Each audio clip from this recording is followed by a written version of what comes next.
गाड़ी में सोना अच्छी बात नहीं है।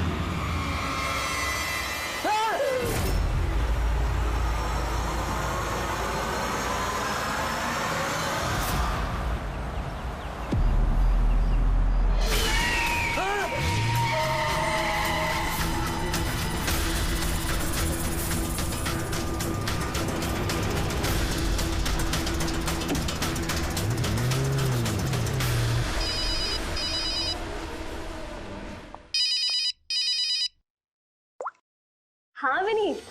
लीला help me, Leela please help me Leela. क्या हो गया विनीत, तुम इतनी टेंशन में क्यों लग रहे हो? लीला ये लोग मुझे मार डालेंगे लीला। कौन मार डालेगा विनीत, तुम किसकी बातें कर रहे हो? लीला आई थिंक मैं लाइफ में कभी तुमसे नहीं मिल पाऊंगा लीला। विनीत बकवास बंद करो। कहाँ पे हो तुम, मुझे अपनी एग्जैक्ट लोकेशन बताओ। मैं सेबेस्टियन रोड पे हूँ, पुराने पोस्ट ऑफिस के पास। विनीत एक काम करो, तुम वहीं पे रुको, मैं टैक्सी लेके अभी वहीं पे तुम्हें लेने आती हूँ। हेलो लीला। हेलो विनीत, तुम ठीक हो? फोन को भी हेलो लीला। ये फोन को भी अभी कटना था।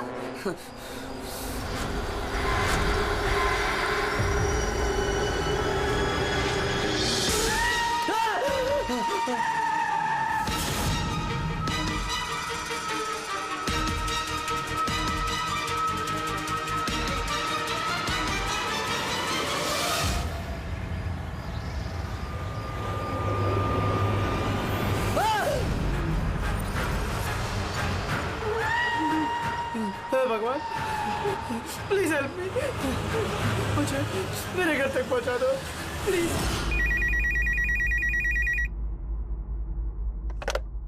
Hello CID bureau. Hello ma'am, ma'am please मेरी मदद कीजिए। मैम मेरे पति इस वक्त बहुत बड़ी मुसीबत में है। क्या सब क्या हुआ आपके पति को? मैम उनकी जान खतरे में है, वो मुझे मारना चाहता है। मैम प्लीज उन्हें बचा लीजिए प्लीज। क्या वो इस वक्त आपके साथ है? नहीं मैम, मैम वो इस वक्त अपनी गाड़ी में है। वो सेबेस्टियन रोड के पास जो पुराना वाला पोस्ट ऑफिस है वहाँ पे है। अच्छा सुनिए मैम, देखिए हमारे 2 ऑफिसर्स उसी एरिया में हैं। आप हमें आपकी गाड़ी का डिटेल दीजिए।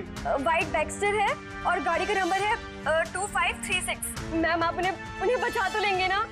आप फिक्र मत कीजिए, आपके पति को कुछ नहीं होगा। ओके पूर्वी, अभिजीत को फोन करो, उसे गाड़ी की डिटेल्स दे दो और उससे बोलो कि अर्जेंट है।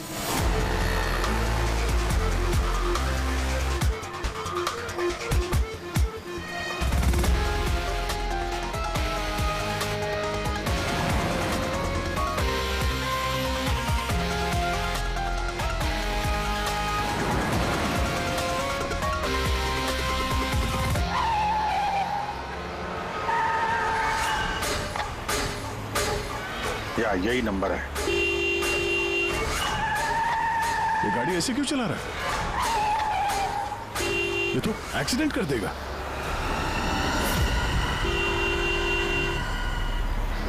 मुझे माफ कर दो, मुझे माफ कर दो, मैं मरना नहीं चाहता, मुझे माफ कर दो। किससे बातें कर रहा है? गाड़ी में तो कोई नहीं है। अरे विनीत किससे बात कर रहा है? गाड़ी में कोई नहीं है। अंधे हो तुम लोग, तुम्हें दिखाई नहीं दे रहा? इतने सारे लोग मुझे बुला रहे हैं। कर क्या रहा है ये? मुझे माफ कर दो, मैं मरना नहीं चाहता। पागल हो गया लगता है। विनीत, विनीत, विनीत, तुम्हारी जान को खतरा हो सकता है, रुक जाओ।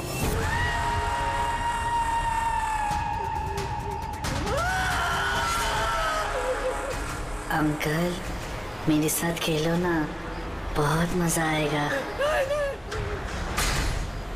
विनीत गाड़ी रोको, साइड में लगाओ।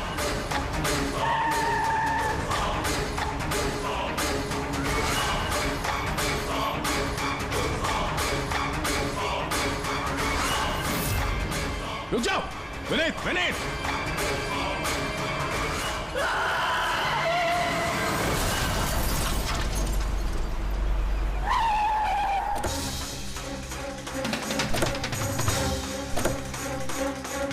विनीत, ओह नो, ये तो मर चुका है। स्मेल है।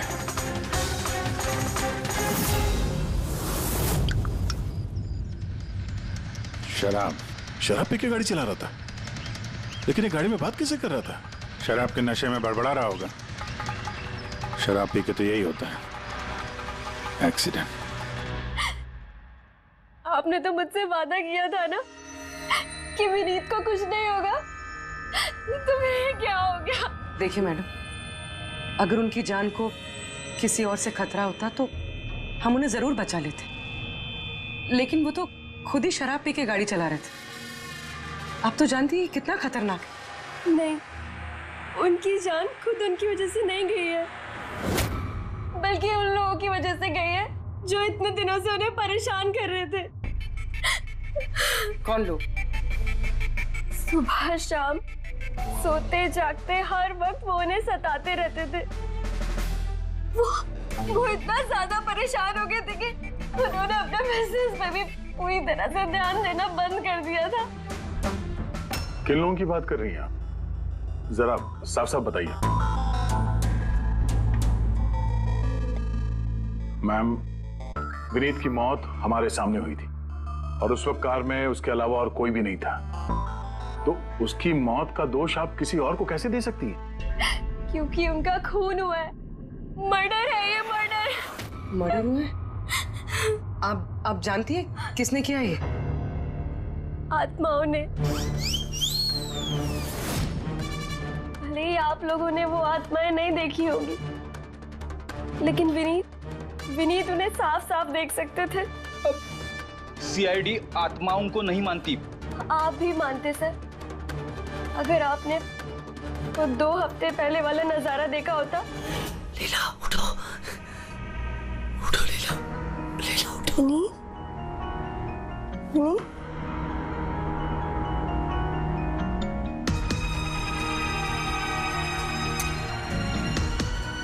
विनीत,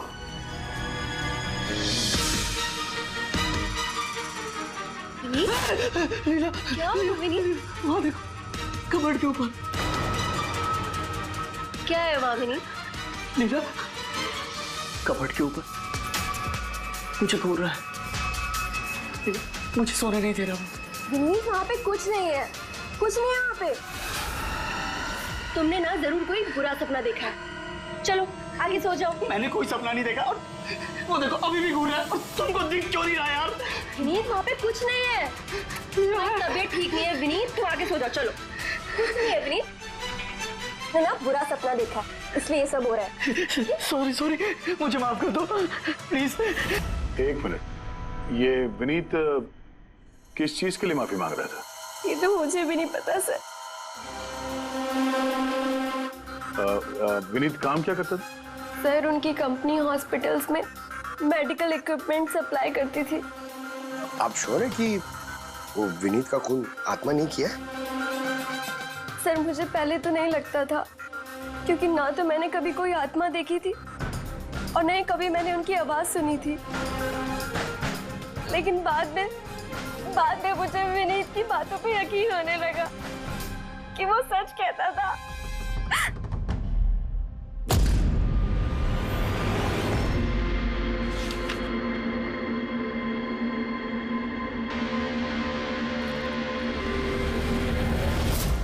हाँ बॉस, इसकी मौत की एक ही वजह नजर आ रही है, इसके सर पर लगी हुई है चोट जो इसे एक्सीडेंट के दौरान लगी।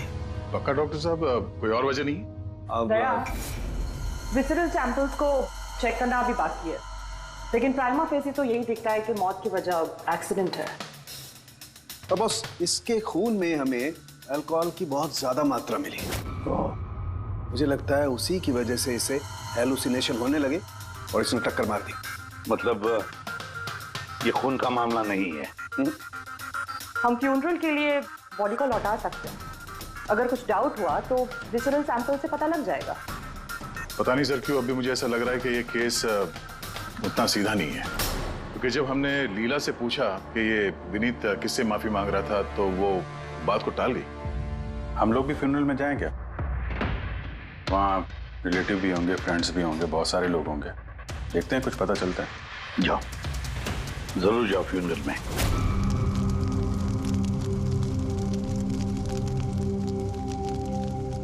अच्छा हुआ मर गए, ऐसे गलत लोगों के साथ ऐसा ही होना चाहिए। तुमने बिल्कुल ठीक कहा, इसकी मौत इससे बदतर होनी चाहिए थी। बस अब उस दिन का इंतजार है जब उन दोनों की भी चिता जलते हुए देखूंगा। उस दिन तुम सबको बहुत बड़ी पार्टी दूंगा मैं। क्या प्रॉब्लम क्या तुम्हारी? हाँ? यहाँ पर एक आदमी की चिता जल रही है, शौक मनाने के बजाय जश्न मनाने की बात करो तुम लोग। क्यों ना मनाओ जश्न? अरे असली जश्न तो उस दिन मनेगा जिस दिन ये दोनों भी अग्नि की भेंट चढ़ेंगे। वो दोनों अग्नि की भेंट चढ़े या ना चढ़े, तुम सीआईडी के हत्थे जरूर चढ़ोगे। सर अगर आप लोग सीआईडी से हैं तो आपको मुजरिमों का साथ देने के बजाय हम लोगों को इंसाफ दिलाना चाहिए सर। एक मिनट, कहना क्या चाहते हो? पूरी बात बताओ। सर मेरा नाम रोहित है और मेरे पिताजी पर्पल हॉस्पिटल में एडमिट थे। डॉक्टर सर वो वेंटिलेटर पे। डॉक्टर, नर्स डॉक्टर का रिलैक्स। मेरे पिताजी मर रहे हैं वहाँ पे, प्लीज डॉक्टर को बुलाइए प्लीज। क्या हुआ? क्यों शोर मचा रहे हो? शोर ना मचाऊं तो क्या करूं? मेरे पिताजी मर रहे हैं वहाँ पर और आपका स्टाफ यहाँ बैठकर मक्खियाँ मार रहे हैं। आप शांत हो जाइए प्लीज, आप जाइए पेशेंट के पास, हम आते हैं। मैम प्लीज जल्दी कीजिए प्लीज। हाँ मैम गजब हो गया, सारे के सारे वेंटिलेटर्स एक एक बंद हो रहे हैं। यस मैम, हमारे 2 इंटर्न्स मैनुअली ऑक्सीजन दे रहे हैं कुछ पेशेंट्स को।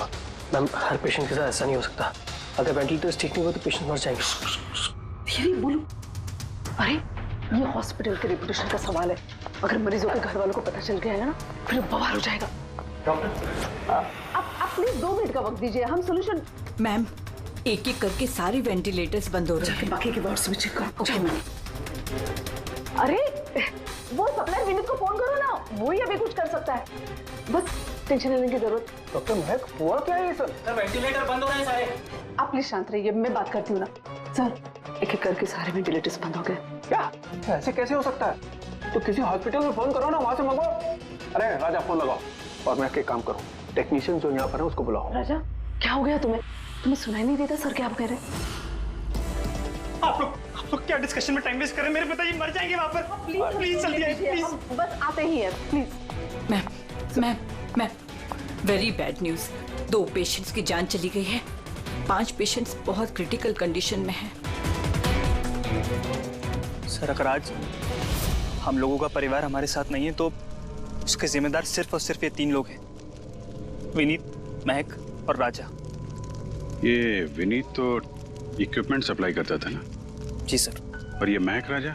सर जिस दिन ये हादसा हुआ उस दिन महक डॉक्टर इंचार्ज थी और राजा हॉस्पिटल का एडमिन संभालता था। ये सिर्फ राजा और महक आए हॉस्पिटल से या और लोग भी आए वहाँ के?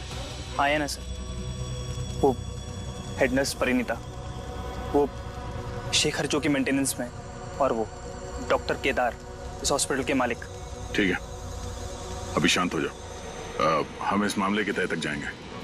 अगर तुम्हारे पिताजी के साथ नाइंसाफी हुई है तो उन्हें इंसाफ जरूर मिलेगा।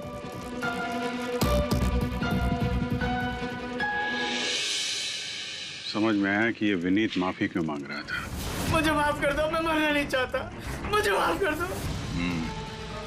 और ये भी समझ में आ रहा है कि विनीत के मौत से इतने लोग खुश क्यों हैं। यानी विनीत की मौत का जिम्मेदार कोई भी हो सकता है। अब विनीत के बाद खूनी का अगला निशाना ये महक और राजा हो सकते हैं।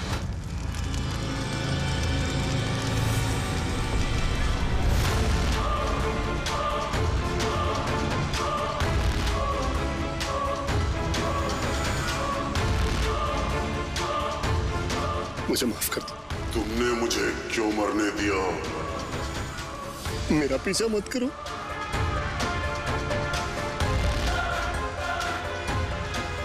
ये बात किससे कर रहा है?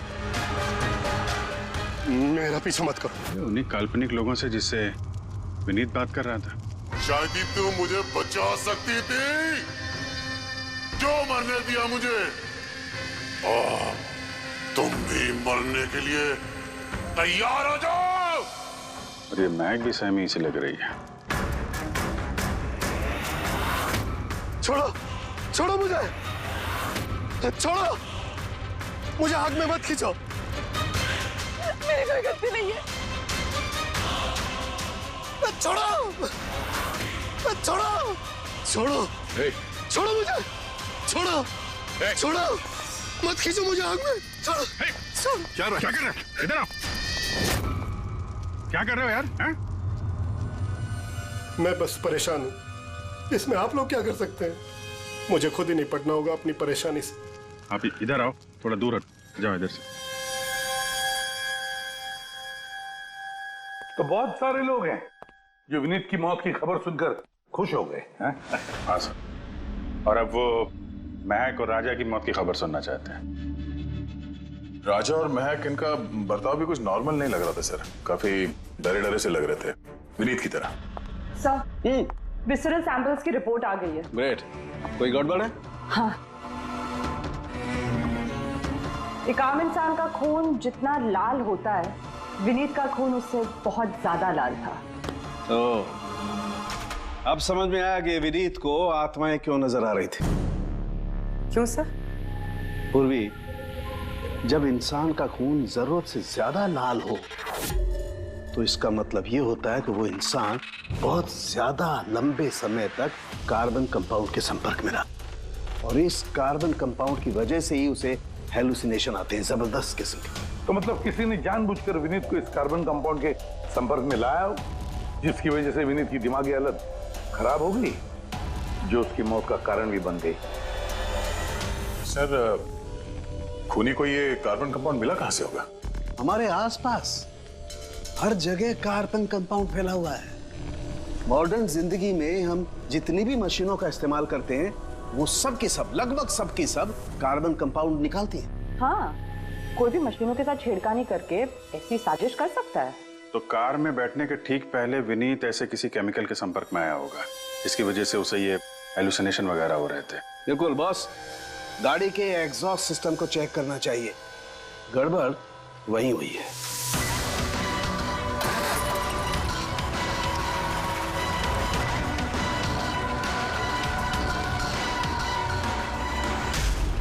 सालों के सर तो सही बोले थे सर, भाई इसमें से तो केमिकल भर भर के आ रहा है।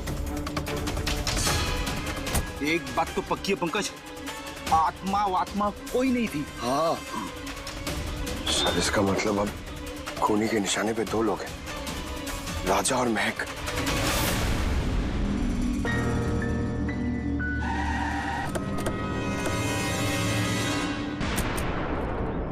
फ्यूनरल में राजा का बर्ताव ठीक नहीं था, अभी भी उसकी मानसिक स्थिति ठीक नहीं है। अरे सर, दरवाजा तो खुला है।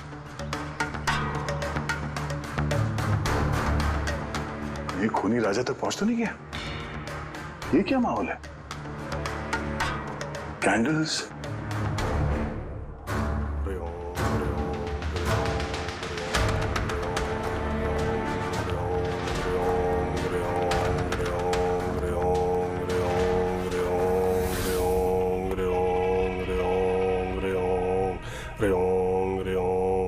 राजा,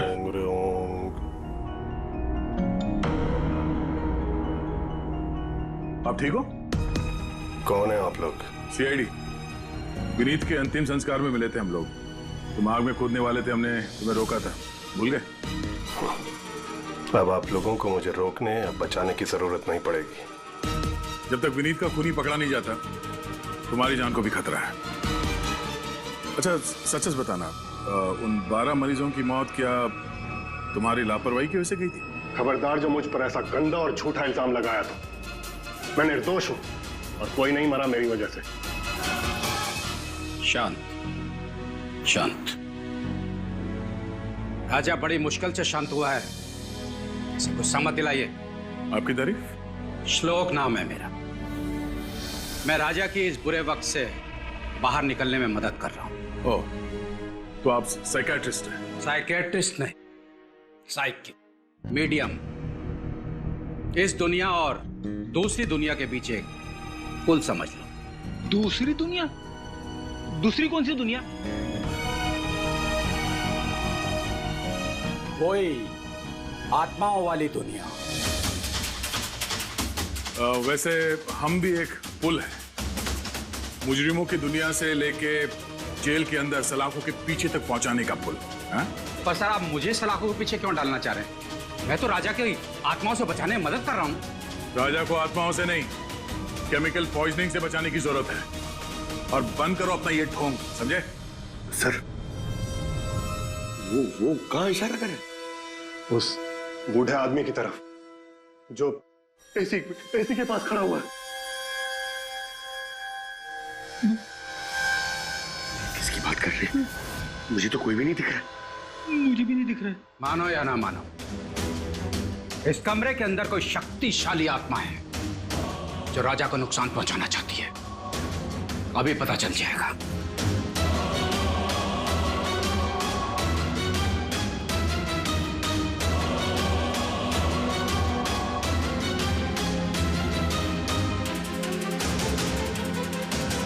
मीटर से आत्मा दिखेंगे?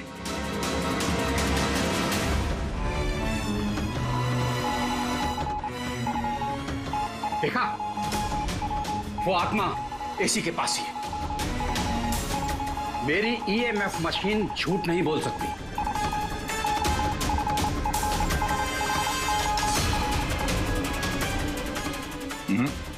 पर हमारा भी ये मीटर गलत नहीं हो सकता, समझे? तेरी लगता है राजा को कार्बन कंपाउंड का असर उसकी गाड़ी से ही हुआ है। एक काम करो, ये मीटर ले जाओ, उसकी कार चेक करो। रेडी? पंकज, बताओ महक, विनीत के फ्यूनरल पे क्या देखा तुम? मैंने किसी को नहीं देखा, कुछ भी नहीं देखा। झूठ मत बोलो। अगर कुछ नहीं देखा तो वहां से डर के भागे क्यों? मैं झूठ नहीं बोल रही हूँ, मैंने सच में किसी को नहीं देखा। अच्छा, अस्पताल में जो 12 मौतें हुई थी, क्या वो तुम्हारी लापरवाही की वजह से हुई थी? मेरी लापरवाही की वजह से? देखिए, मुझसे जो कुछ बन पड़ता है मैंने सब कुछ किया। मैंने डॉक्टर केदार से भी बात की, लेकिन उन्होंने कुछ एक्शन लिया ही नहीं, तो मैं और क्या करती। अच्छा, तो फिर इसमें डॉक्टर केदार की गलती है? उनसे भी ज्यादा गलती है उस राजा की। उसे चेक कर लेना चाहिए था कि वेंटिलेटर्स ठीक से काम कर रहे हैं या नहीं, उनके वक्त रहते सर्विसिंग हो रही है या नहीं। तो फिर राजा दोषी है? राजा और विनीत दोनों। विनीत को भी हमें वेंटिलेटर सप्लाई करने से पहले देख लेना चाहिए था कि वो कहीं खराब तो नहीं है। आखिर कितनी जानें टिकी थी उस वेंटिलेटर्स पे।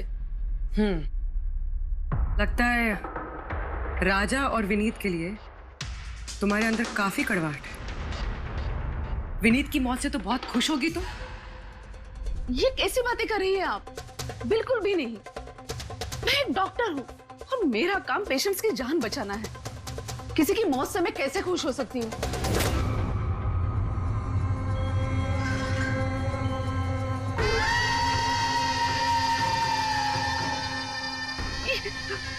वो आ गया, वो आ गया, वो देखिए। लेकिन यहाँ तो कोई नहीं। पीछे है। नहीं, यहाँ पर कोई नहीं है। देखो, तुम घबराओ मत। जब तक मैं हूं तुम्हें कुछ नहीं होगा। हाँ?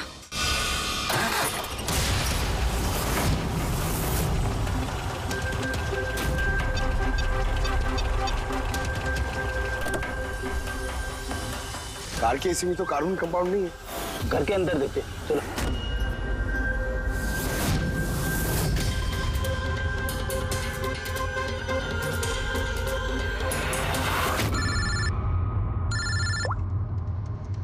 हाँ पूर्वी,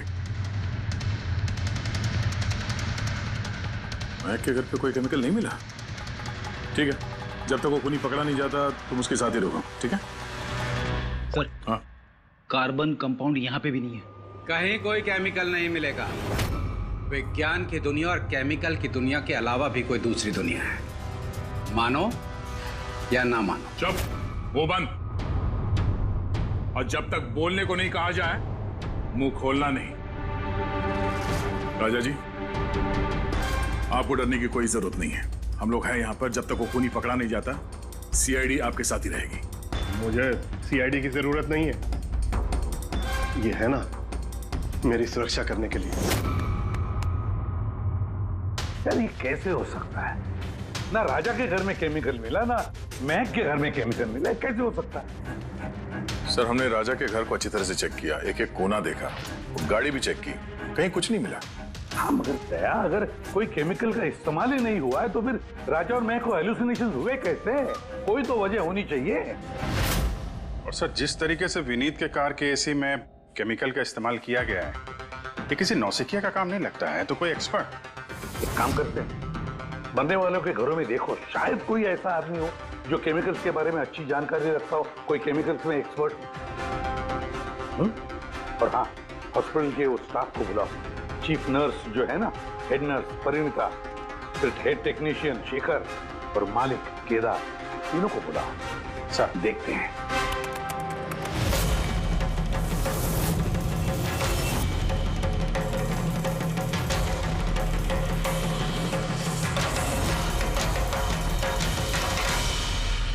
तुम्हारा नाम शेखर है? Yes sir. हॉस्पिटल के हेड मैकेनिक, मेन टेक्नीशियन, मतलब हॉस्पिटल में जब भी किसी मशीनरी में प्रॉब्लम्स आ जाते तो पहले तुम्हें पता चलता है। जी हाँ सर। तो हॉस्पिटल के वेंटिलेटर्स खराब हो गए थे, ये तुम्हें पता नहीं था? सर पहले से पता था। तो फिर किया कुछ नहीं क्यों? बताया क्यों नहीं किसे? हाँ सर इसमें मेरी कोई गलती नहीं है। तो फिर किसकी गलती? सर मैंने महक को पहले से ही बता दिया था वेंटिलेटर्स के बारे में, कि वेंटिलेटर्स में प्रॉब्लम हो रही है और वो कभी भी खराब हो सकते हैं। और ये वेंटिलेटर्स बंद होने से पहले तुमने बताया था? यस सर, 1 वीक पहले। मैम मैंने आपको एक नोटिस भेजा था, वार्ड टीम के वेंटिलेटर्स ठीक तरह से काम नहीं कर रहे हैं। ओह, मैंने वो तुम्हारा लेटर पढ़ लिया था शेखर, तुम टेंशन मत लेना, मैं कुछ करती हूँ। बट मैम मामला थोड़ा अर्जेंट है। हाँ हाँ मुझे पता है। डॉक्टर महक। यस मैम, आपको अकाउंट्स डिपार्टमेंट में इमीडिएटली बुलाया है। हाँ ओके चलो। Okay ma'am. Don't worry Shekhar, मैं कुछ ना कुछ करूंगी पक्का। बट सर उन्होंने मेरी बात को सीरियसली लिया ही नहीं। हाँ, महक ने वेंटिलेटर्स खराब होने पर पेशेंट्स को बहुत बचाने की कोशिश की, मगर राजा सर इतने घबरा गए कि कुछ कर ही नहीं पाए। शेखर जी, तुम कितना सच बोल रहे हो, कितना झूठ, ये तो हम पता लगा ही लेंगे। सर महक की कोई गलती नहीं है, उसने मुझे वेंटिलेटर्स खराब होने के बारे में पहले ही बता दिया था। लेकिन आपने क्या किया? सर मैंने हॉस्पिटल के एडमिन हेड को बता दिया था, राजा को, क्योंकि हॉस्पिटल के जितने भी ये मशीनरी है उनकी देखरेख की जिम्मेदारी एडमिन हेड की होती है सर। तो आपने एडमिनिस्ट्रेटिव हेड राजा को बता दिया और आपकी जिम्मेदारी खत्म हो गई। आप मालिक है ना इस हॉस्पिटल के, तो जिम्मेदारी खत्म कैसे होती है आपकी? सर मैंने अपनी जिम्मेदारी निभाई, तभी तो मैं खुद गया राजा के केबिन में। राजा। जी सर। ये सब क्या कर रहे हो? अरे ये सब जरूरी नहीं है, इतने सारे मरीजों की सांसें वेंटिलेटर के भरोसे चल रही हैं, तुम यहाँ बैठे हो, तो कुछ करो ना। जी सर, मैं अभी सप्लायर से बात करके वेंटिलेटर बदलवा देता हूँ। प्लीज प्लीज जल्दी करो। जी सर मुझे समझ में नहीं आ रहा कि उन्होंने वेंटिलेटर्स बदलवाए क्यों नहीं। मैं हैरान हूँ सर, कोई भी केदार जी पे उंगली उठा नहीं रहा है। हर कोई राजा, विनीत और महक के पीछे पड़ा हुआ है। वही तो, हॉस्पिटल के मालिक है ना केदार जी, तो पूरी की पूरी जिम्मेदारी भी केदार जी तुम्हारी है। लेकिन सर अब मैं खुद जाके तो रिपेयर नहीं कर सकता ना वेंटिलेटर्स। सर मेरा काम है कि कंसर्न डिपार्टमेंट को इन्फॉर्म करना, और सर वो मैंने कर दिया। बल्कि मैंने विनीत से खुद बात करी, मैंने उससे कहा कि अगर ये रिपेयर हो सकते हैं तो रिपेयर करे, वरना इनको चेंज कर दे, और उसने कोई एक्शन ही नहीं लिया। उसने कोई एक्शन नहीं लिया, उसने कोई एक्शन नहीं लिया। आपने क्या एक्शन लिया? और नाम भी ले रहे हो तो विनीत का जो मर चुका है, या राजा का जो जवाब देने की हालत में नहीं है। सर जो सच था वो मैंने आपको बता दिया, अब वो मानना ना मानना सर आपके हाथ में है। परिणीता। जी सर। हॉस्पिटल की हेड नर्स, तो तुम हॉस्पिटल के बारे में सब कुछ जानती होंगी। जी सर। तो फिर अब सच सच बताओ, ये जो कुछ भी हुआ है किसकी लापरवाही से हुआ है? बताओ जल्दी। हाँ सर, बताती हूँ। मेरे साथ धोखाधड़ी करने की कोशिश मत करना राजा। और हाँ, अगर मशीनों में कोई फिजिकल डैमेज है वो वारंटी में नहीं आता। अगर तुमको नए वेंटिलेटर चाहिए तो पूरी कॉस्ट पे करनी होगी, समझा? मैंने तुमसे घटिया इंसान आज तक अपनी जिंदगी में नहीं देखा। अब ना तो हमारा हॉस्पिटल तुमसे कोई सामान लेगा और ना ही शहर का कोई दूसरा हॉस्पिटल। सुनो, ये धमकी किसी और को देना। जानता नहीं तुझे मैं कौन हूँ, जो करना है कर ले।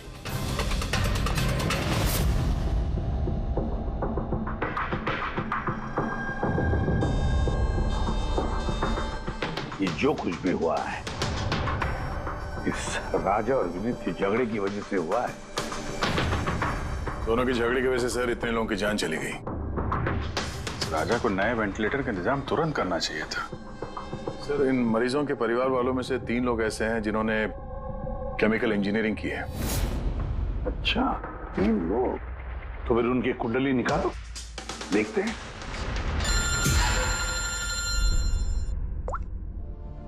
हेलो, इसे भी प्रद्युमन।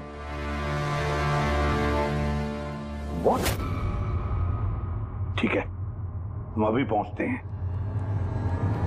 क्या हुआ सर? राजा की मौत हो गई।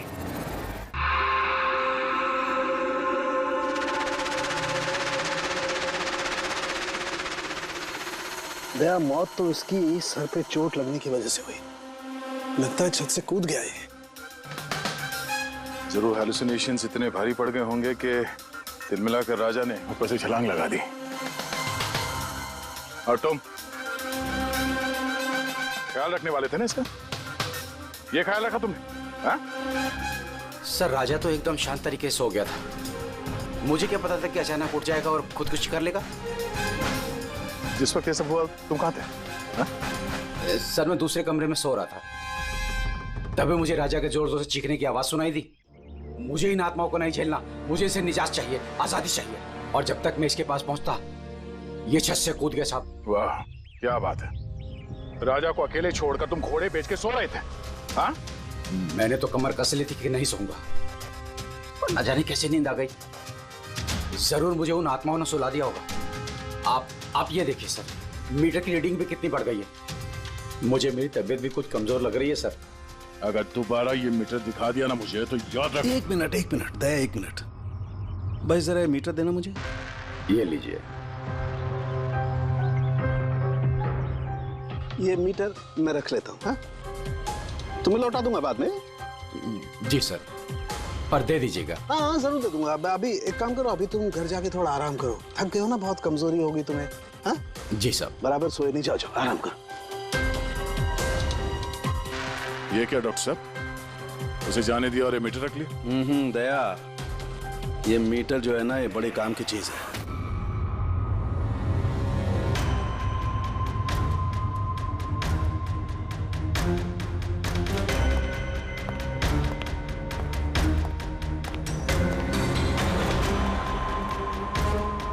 इस रूम में चेक करता हूं। हाँ सर। नहीं, ऊपर चलते हैं।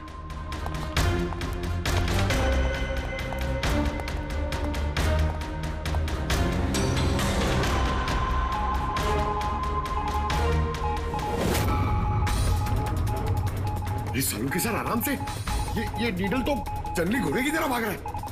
माय गॉड, हम यहाँ पर ऐसे नहीं खड़े रह सकते दया, हमें प्रोटेक्टिव गियर्स पहनने पड़ेंगे। Protective gears? वो किस लिए सर? अरे अपनी सुरक्षा के लिए।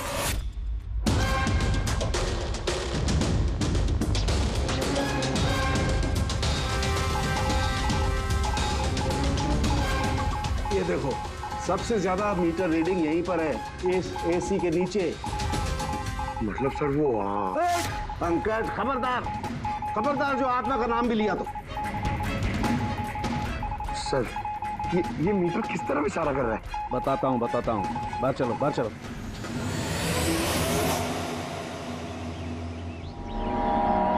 देखा दया, ये है EMF, इलेक्ट्रोमैग्नेटिक फील्ड डिटेक्ट करता है ये। इलेक्ट्रोमैग्नेटिक फील्ड्स, ये तो आजकल सभी इलेक्ट्रॉनिक अप्लायंसेस में होता है सर, टीवी, फ्रिज, एसी में। बिल्कुल दया, लेकिन उन अप्लायंसेस का EMF हिडन होता है, छिपा हुआ होता है, ताकि लोगों पर बुरा असर ना हो। कैसा बुरा असर? इसकी वजह से लोगों को नौशिया हो सकता है, जी घबरा सकता है, बेचैनी हो सकती है, और अगर ज्यादा देर तक संपर्क में रहे तो हेलुसिनेशन होना भी कोई बड़ी बात नहीं है। ओह, मतलब राजा को ये हेलुसिनेशन किसी केमिकल की वजह से नहीं हुआ है, अपने घर के इलेक्ट्रॉनिक अप्लायंसेस की वजह से हुआ है, क्योंकि उसका वो EMF ढका हुआ नहीं था। बिल्कुल। इसका मतलब है सर, किसी ने ये जानबूझ के छेड़छाड़ की है इसमें? हो सकता है दया, वैसे ही राजा को अंदर से पछतावा महसूस हो रहा था, दुखी था बेचारा कि वो मरीजों को बचा नहीं पाया, इसीलिए हेलुसिनेशन उसे पछतावा के रूप में दिखाई देने लगे। शायद इसी पछतावे की वजह से इस विनीत की भी मौत हो गई। बिल्कुल, और वो अशोक, उससे भी कमजोरी इसीलिए महसूस हो रही थी क्योंकि वो भी काफी देर तक इस EMF के संपर्क में था। यहाँ पे वो कार्बन कंपाउंड नहीं मिला घर में। मिलेंगे कैसे थे, क्योंकि यहाँ तो EMF का इस्तेमाल हो रहा था, और सबसे ज्यादा रीडिंग मुझे बेडरूम के AC में मिली। इसका मतलब बेडरूम के AC में छेड़छाड़ हुई। फिर तो उस महक के घर में भी EMF। ओह नो, हमें तुरंत पुरी को इन्फॉर्म करना होगा।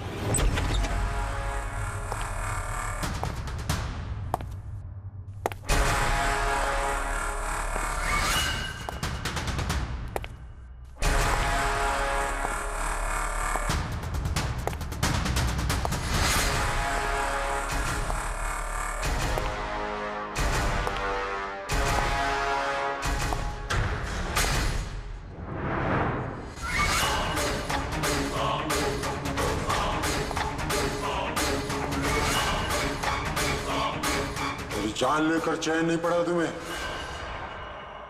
जो फिर से मुझे मारने आई हो।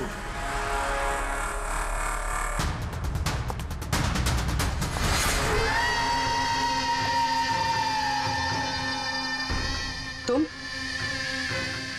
मैंने तुम्हें सेल्फ डिफेंस में मारा था, और वैसे भी तुम एक मुजरिम हो। क्या मुजरिम के घर परिवार नहीं होते? तुम्हारी वजह से मेरी बेटी अनाथ हो गई, और ये खून देख रही हो, सब तुम्हारी वजह से। आज मैं तुम्हें नहीं छोड़ूंगा। देखो मेरे पास मत आना, मैं मार दूंगा। आज मैं तुम्हें नहीं छोड़ूंगा। मेरे पास मत आना, मैं कहती हूँ मार दूंगी। मैं कहती हूँ मेरे पास मत आना, मार दूंगी। क्या कर रही तुम? छोड़ो से। सब आदमी क्या? सर यहाँ पे। सर रोकिए इसे, ये मुझे मारना चाहती है। पहले यहाँ से बाहर निकली, जल्दी आउट ऑफ हियर प्लीज, जल्दी फास्ट। ये हैं वो 3 लोग जिनका संबंध केमिकल इंजीनियरिंग से है। सुहास, दीपक और किशोर। खूनी इनमें से कोई भी हो सकता है। नहीं अभिजीत, कार के एसी में केमिकल फिक्स करना अलग बात है, और इलेक्ट्रोमैग्नेटिक फील्ड को इतनी होशियारी के साथ इस्तेमाल करना अलग बात है। मुझे लगता है ये कोई ऐसा आदमी है जिसे साइंस की, मेडिकल साइंस की बहुत अच्छी जानकारी है, या तो कोई डॉक्टर या कोई साइंटिस्ट। जिसने भी किया उसने पूरा बंदोबस्त किया था इस इलेक्ट्रोमैग्नेटिक फील्ड का, कि ये महक और राजा दोनों कायम के लिए उस ईएमएफ के असर में रहे हैं। हो सकता है जब ये दोनों हॉस्पिटल में अपना काम कर रहे थे तब भी ये ईएमएफ वहां पर प्रेजेंट था। तो फिर सर शायद हॉस्पिटल के किसी मशीन के साथ भी छेड़छाड़ की गई होगी। बिल्कुल दया, बिल्कुल।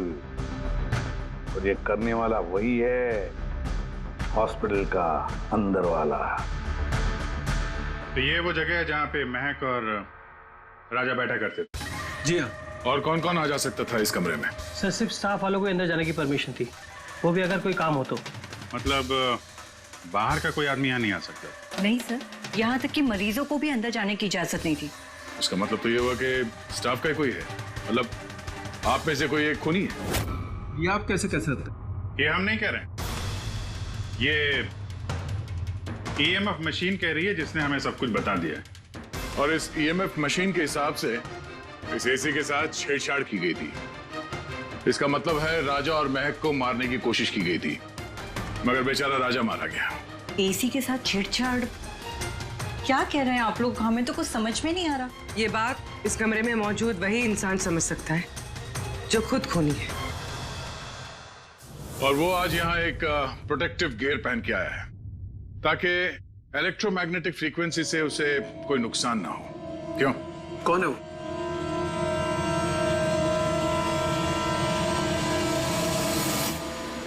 यहाँ